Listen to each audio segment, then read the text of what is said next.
I am 32, and I have spent the last 6 years married to Elias, 36, a man who still checks the pressure in my tires before I leave for work, and who keeps a tiny notebook in his coat pocket to remember every doctor appointment I pretend I will forget.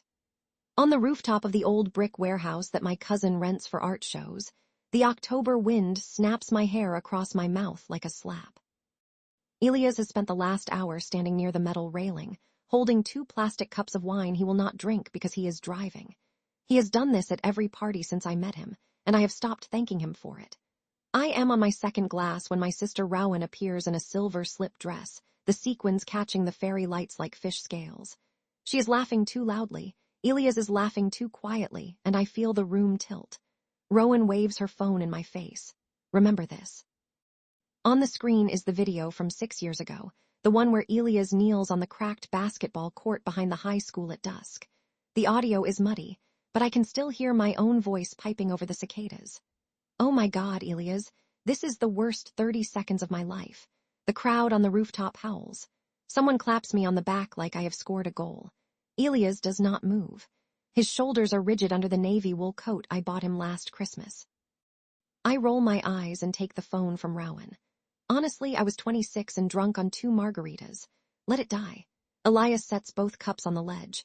The wind knocks one over immediately, red wine bleeding down the brick like a wound. He looks straight at me. You know, I have replayed that moment more times than I can count, wondering why I stayed. The rooftop quiets. Even the string quartet on the far side stops sawing at their instruments. I laugh, too sharp. Because you love me, obviously. He shakes his head once, the way a dog shakes off water. No, because I did not respect myself enough to leave. He walks toward the stairwell. People part like he is carrying something contagious. I follow, heels catching on the gravel. At the first landing he stops, fingers gripping the rusted banister. I reach for his elbow.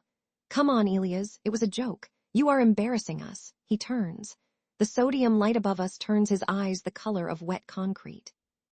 You laughed at the one thing I gave you that was entirely mine. And you did it again tonight like it is a party trick.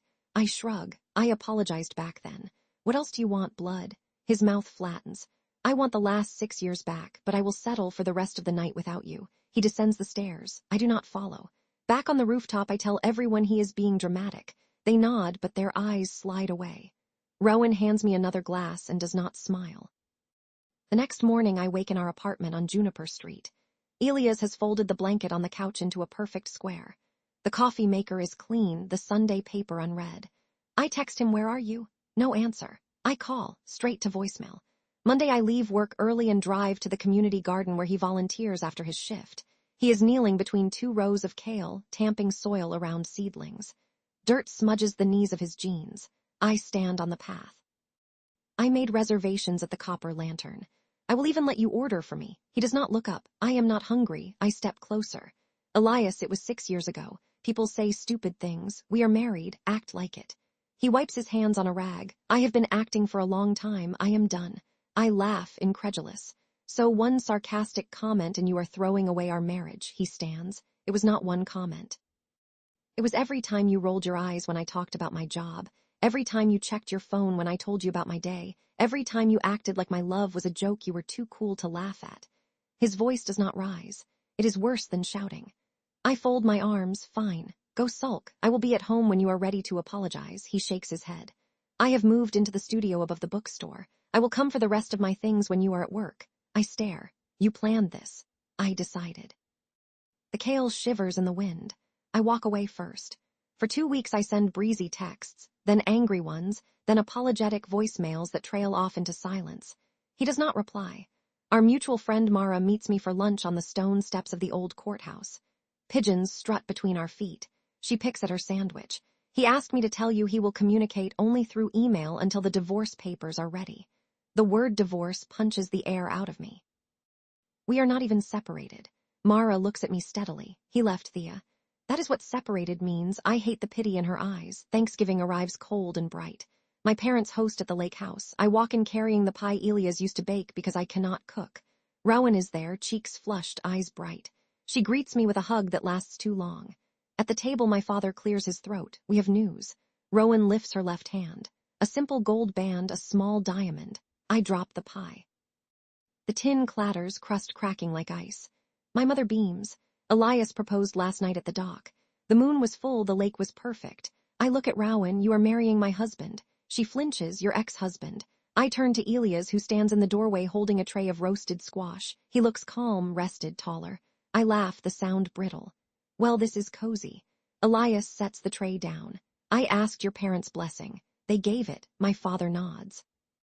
We love you, Thea, but we saw what you did not. We will not lose 2 daughters.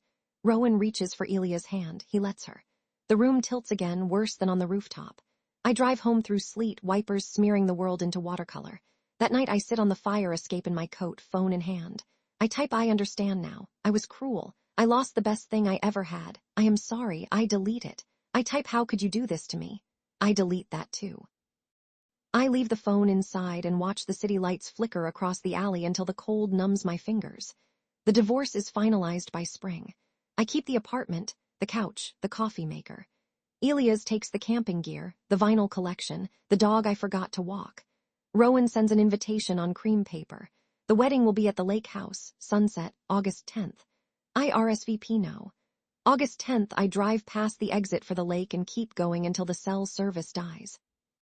I park at a trailhead and hike until dusk, until the mosquitoes whine and the path disappears into ferns. I sit on a boulder and watch the last light bleed out of the sky. I think of Elias kneeling on cracked asphalt, heart in his throat, while I laughed. I think of him kneeling on a dock 6 months ago, heart steady, while Rowan smiled. The wind rises. I pull my knees to my chest and stay there until the stars come out, until regret is the only thing keeping me warm.